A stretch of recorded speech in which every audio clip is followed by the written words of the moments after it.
MG రావు గారు, పశ్చిమాసియా రగిలిపోతూనే ఉంది. ఇరాన్పై ఇజ్రాయెల్ అండ్ అమెరికా చేస్తున్న ఈ యుద్ధం 9వ రోజుకు చేరుకున్న పరిస్థితి. గల్ఫ్ దేశాలకు ఇరాన్ ఇప్పటికే క్షమాపణలు చెప్పడంతో ట్రంప్ అంటూ ఉన్నారు ఇరాన్ లొంగిపోయింది అని చెప్పేసి.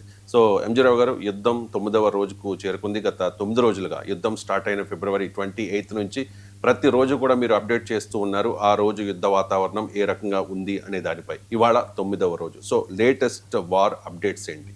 ఎస్ అండి, ఇప్పుడు యుద్ధం ఫిబ్రవరి 28వ తారీఖు మొదలై ఈరోజు 9వ రోజు యుద్ధ భూమిలో ఉన్నట్టే ఇప్పుడు ప్రపంచమంతా. ఎందుకంటే ఇది ప్రపంచాన్ని అంతా అల్లకొల్లోలం చేస్తున్న ఒక మహాయుద్ధం, రెండవ ప్రపంచ యుద్ధం తర్వాత అని చెప్పుకోవచ్చు. ఇప్పుడు 9వ రోజు, గత 24 గంటల్లో యుద్ధం ఏంటంటే ఒక పీకెస్ట్ స్టేజ్కి, అంటే ఇప్పుడు ఇరాన్ చెప్తుంది మా తోటి గల్ఫ్ కంట్రీస్ మీద, ఇస్లాం కంట్రీస్ మీద మేము అటాక్ చెయ్యము అంటే వాళ్ళ నుంచి అటాక్ వచ్చేంతవరకు, అంటే వాళ్ళ దేశాల్లో ఉన్న అమెరికా ఎయిర్ బేస్ల నుంచి అటాక్ వచ్చినా మేము అటాక్ చేస్తాం, ఆయా దేశాల నుంచి వచ్చినా అటాక్ చేస్తాం. కాబట్టి ఇది ఒక విరమణ, అంటే యుద్ధంలో ఆల్మోస్ట్ 50% ఆగిపోయింది అని చెప్పవచ్చు. అంటే యుద్ధం 14 దేశాల నుంచి ఇటు ఇరాను, ఇజ్రాయెల్, అమెరికాలకు మాత్రమే పరిమితమైంది ప్రస్తుత యుద్ధం. కానీ ఈ 9వ రోజు గత 24 గంటల్లో చూస్తే పీకెస్ట్ స్టేజ్కి యుద్ధం వెళ్ళిపోయింది. అంటే యుద్ధం ఏదో 14 దేశాల మీద అటాకులు తగ్గినాయి, ఒక దుబాయ్ మీద మాత్రమే జరిగింది యుద్ధం. ఇలా ఇరాన్ ప్రకటించినప్పటికీ, ఏది పెజేష్కియన్ ఇరానియన్ అధ్యక్షుడు గల్ఫ్ కంట్రీస్ మీద అటాక్ చేయమని చెప్పినా దుబాయ్ ఇంటర్నేషనల్ ఎయిర్పోర్ట్ మీద అటాక్ చేసి దుబాయ్ ఇంటర్నేషనల్ ఎమిరేట్స్ ఫ్లైట్స్ అన్నీ ఆగిపోవడం జరిగింది నిన్న. ఇది ఒక పక్కన ఉంటే, మరో పక్కన 9వ రోజు గత 24 గంటల యుద్ధం పీకెస్ట్ స్టేజ్కి పరాకాష్ఠకి చేరిపోయిందండి. మహాభారత యుద్ధం ఫస్ట్ రోజు చూస్తాం, రెండో రోజు యుద్ధం, ఈ 18 రోజుల యుద్ధం ఎలా ఉంటుందంటే పీక్ వెళ్ళిపోతూ ఉంటుంది. ఇంకా చంపుకోవడం, అర్ధరాత్రికి కూడా యుద్ధం చేసేసుకుంటారన్నమాట. ఇలాగే 9వ రోజుకి కసి పెరిగిపోయింది. ఇక ట్రంప్ డిస్పరేట్ పొజిషన్కి వచ్చేసారు. నెతన్యాహు ప్రాణాలకే ప్రమాదం ఉంది, ఇప్పుడు ఆయన ఎక్కడున్నాడో తెలియకుండా యుద్ధం చేసేస్తున్నారు. ఐఆర్జీసీ ఫోర్సెస్ ఈ టైపు రెచ్చిపోతున్నాయి అనమాట. ఇంకా మామూలు ఏంటంటే ఇంకా యుద్ధంలో మానవత్వాలు ఇవి చూడడం అనేది మర్చిపోతున్నారనమాట. ఎలా ఉంది అంటే ఇజ్రాయేలీ ఫోర్సెస్ నిన్న గత 24 గంటల్లో లెబనాన్ బీరూట్ మీద దాడి చేసి 40 మంది మరణానికి కారణమైంది. బీరూట్లో ఇజ్రాయేలీ ఫోర్సెస్ ఎంటర్ అయిపోవడం జరిగింది. గత అక్టోబరు 2023 నుంచి ఇప్పటి వరకు 4000 మందిని లెబనాన్లో ఇజ్రాయేలీ ఫోర్సెస్ చంపేసి 17,000 మంది ఇంజూర్డ్ అయ్యారంటే తెలుస్తుంది. నిన్న ఒక భీకరమైన అటాక్లో 40 మంది చనిపోయారన్నమాట. లెబనాన్ మీద భీకరమైన అటాకులు చేస్తుంది, ఎందుకంటే అక్కడ నుంచి హిజ్బుల్లా మిసైల్స్, డ్రోన్లు ఇజ్రాయెల్ మీద ప్రయోగిస్తుంది కాబట్టి. ఎందుకంటే ఇజ్రాయెల్ నార్త్లో ఉంటుంది లెబనాన్ అనేది. అక్కడ తర్వాత ఇజ్రాయెల్ 60 యుద్ధ విమానాలు, అమెరికా యుద్ధ విమానాలతో కలిపి నిన్న ఇరాన్లో ఒక విధ్వంసాన్ని క్రియేట్ చేసింది అనమాట. ఎటువంటి విధ్వంసం అంటే ఇరాన్ టెహరాన్ దగ్గర ఒక ఆయిల్ డిపోట్ని అటాక్ చేయడం జరిగింది. ఆయిల్ డిపోట్ అంటే లార్జెస్ట్ ఆయిల్ స్టోరేజ్ ఉంటుంది, పెట్రోలియం. దాని మీద అటాక్ చేస్తే అక్కడ నుంచి రోడ్ల మీద పెట్రోల్ వెళ్ళిపోతే అవన్నీ మంటలు వ్యాపించి ఇరాన్ టెహరాన్లో ఒక భాగం ఒక నిప్పులు కుంపట్లో వెళ్ళిపోయింది. ఫారెస్ట్ ఫైర్లు, వైల్డ్ ఫైర్లే తయారైపోయింది, ఎందుకంటే ఆ పెట్రోల్ వెళ్ళంతా మంటలు వ్యాపించేస్తుంది. ఇంకొక విషయం ఏంటంటే ఈ ఆయిల్ డిపోట్ నుండే చైనాకి ఆయిల్ వెళ్తుంది. ఇప్పుడు చైనా ఆయిల్ సప్లైలు, యుద్ధ విరమణ జరిగిన ఆయిల్ సప్లైలు వెళ్ళవన్నమాట. అంటే చైనాని ఎఫెక్ట్ అయిపోయింది యుద్ధంలో. చైనాని టార్గెట్ చేసి ఇజ్రాయెల్, అమెరికా అటాక్ చేసినట్టు తెలుస్తుంది. ఈ ఆయిల్ డిపోట్ వల్ల చాలా నష్టం జరిగింది ఇరాన్కి. ఇక రెండో విషయం ఏంటంటే ఇజ్రాయెల్, అమెరికా ఎయిర్ ఫోర్స్ ఏం చేసింది, నిన్న ఇంటర్నేషనల్ ఎయిర్పోర్ట్ టెహరాన్లో ఉన్న ఒక ఎయిర్పోర్ట్ మీద, అంటే air force, Iranian air force ఉన్న యుద్ధ విమానాల మీద అటాక్ చేసి 16 స్కడ్ యుద్ధ విమానాలని నాశనం చేసినట్టు తెలుస్తుంది. ఇది ఐఆర్జీసీ ఫోర్సెస్కి one of the biggest loss అనమాట ఇరాన్కి ఒక రకంగా. ఎందుకంటే ఆ యుద్ధ విమానాలని ఇక్కడ రవాణాకి, వాటికి మిసైల్కి, వాటికి ఉపయోగిస్తారు. 16 యుద్ధ విమానాలు ముక్కలు అయిపోయినట్టు తెలుస్తుంది.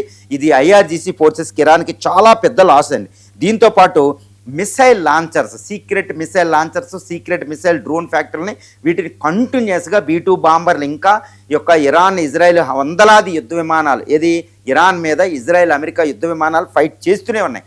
కానీ అక్కడ విషయం ఏంటంటే ఈ యొక్క ఎల్బర్జు, అదేవిధంగా జాగ్రోసు, దస్తకి లాత్లో ఈ డిజర్ట్లో అండర్ గ్రౌండ్లో ఉన్న మిసైల్ లాంచింగ్ స్టేషన్ని ఇంకా అమెరికా కానీ ఇజ్రాయెల్ కానీ నాశనం చేయలేని పరిస్థితి అనమాట. అందుకే చెప్తున్నారు పెంటగాన్, అన్లెస్ గ్రౌండ్ ఫోర్సెస్ ఇరాన్లోకి ఎంటర్ అయ్యి వాటిని నాశనం చేస్తే కానీ ఎయిర్ ద్వారా అటాక్ చేయలేము అని యుద్ధ నిపుణులు ఇప్పటికే ప్రకటించారు.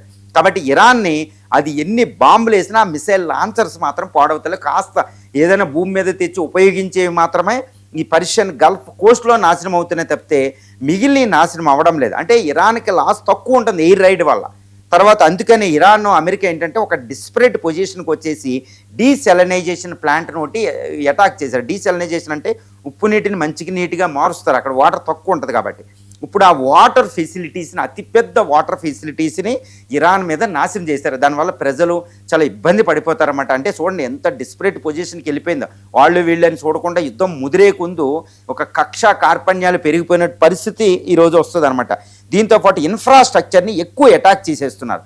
ఈ విధంగా ఇజ్రాయెల్ యుఎస్ ఏం చేస్తున్నాయంటే చారిత్రక స్థలాలు, స్కూల్స్, కాలేజెస్, పీపుల్ని ఇంకా ఈ సైనిక దళాలు ఏది చూడకుండా విపరీతమైన అటాక్ చేస్తున్నారు. ఎంతటి అటాక్ అంటే ఇది మాటలతో చెప్పలేమన్నమాట. ప్రపంచంలోనే supreme military force Israel, United states of America.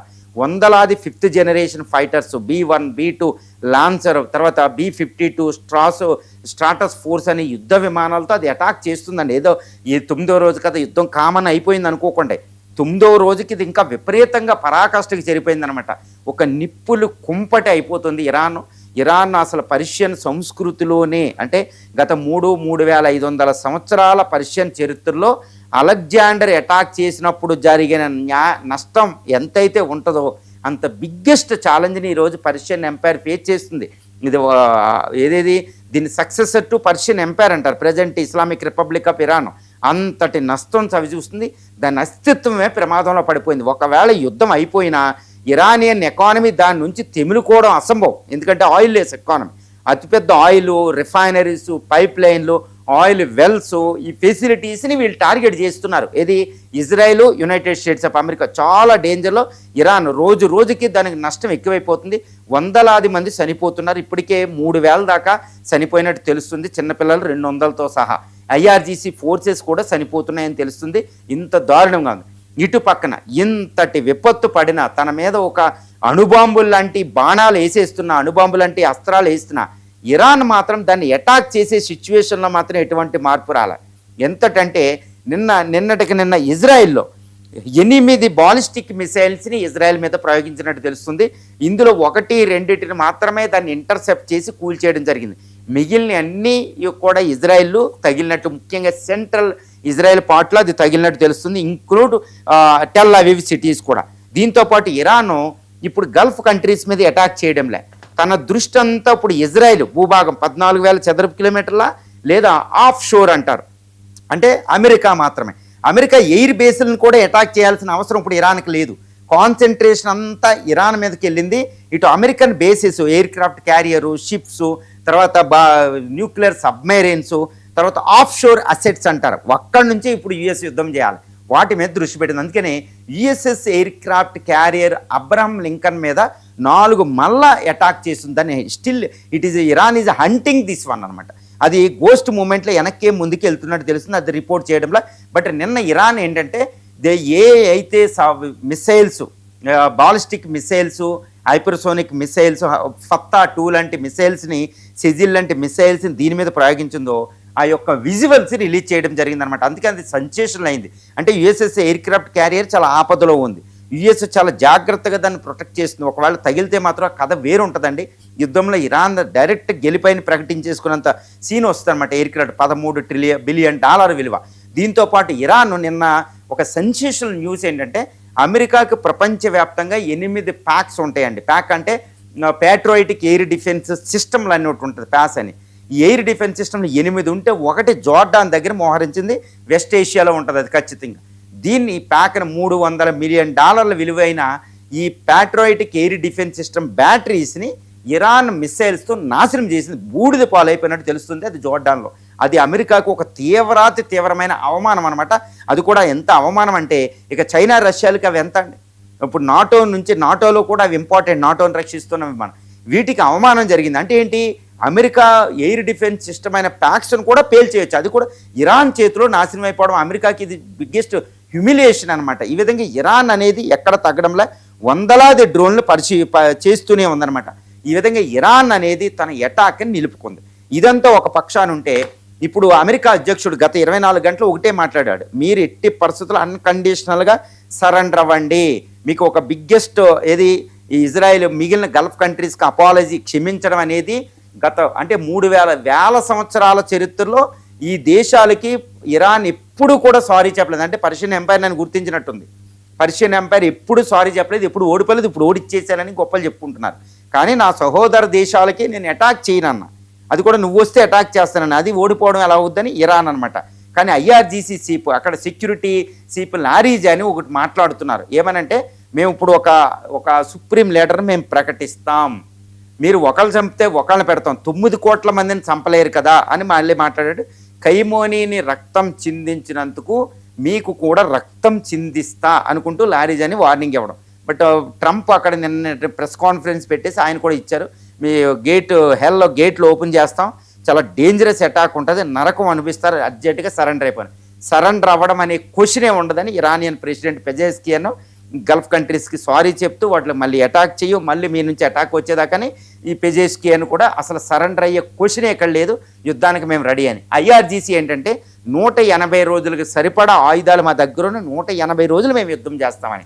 IRGC ఇంకోటి ఏంటంటే మీరు దమ్ముంటే అంటే ఇలాగే ఐఆర్జీసీ యుద్ధంలో ఇలాగే మాట్లాడతారండి వాళ్ళు.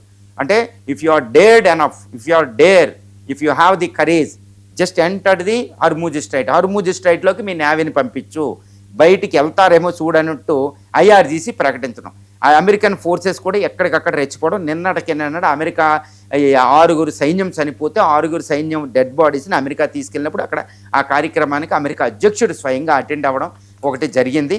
ఇది ఒకటి. కానీ ఈ యుద్ధంలో ఇప్పుడు అమెరికాకి గల్ఫ్ కంట్రీస్ సహాయం చేసే పరిస్థితి ఇక్కడ కనపడడం లేదు. ఎందుకంటే అవి సహాయం చేసిన వాటి నుంచి అటాక్ జరిగిన ఇరాన్ అటాక్ చేస్తుంది. ఇప్పటికే దెమ్మ తిరిగింది కాబట్టి అవి దూరమైనవి. యూకే కూడా దూరంగా ఉంది. యూకే వస్తానన్నా ఇప్పుడు ట్రంప్ రావద్దని నేను ప్రసంగించడం. సో అమెరికా ఒంటరిది, ఇజ్రాయెల్, ఇటు ఇరాన్ 3 దేశాలు నిలబడినాయి. కాకపోతే యుద్ధం మాత్రం పరాకాష్ఠకి చేరిపోయింది. 9వ రోజు యుద్ధం అనేది ఇప్పుడు చెప్పవచ్చండి. ఇప్పుడు ప్రపంచవ్యాప్తంగా జరుగుతున్న చర్చ ఒకటే, యుద్ధం ఇంకా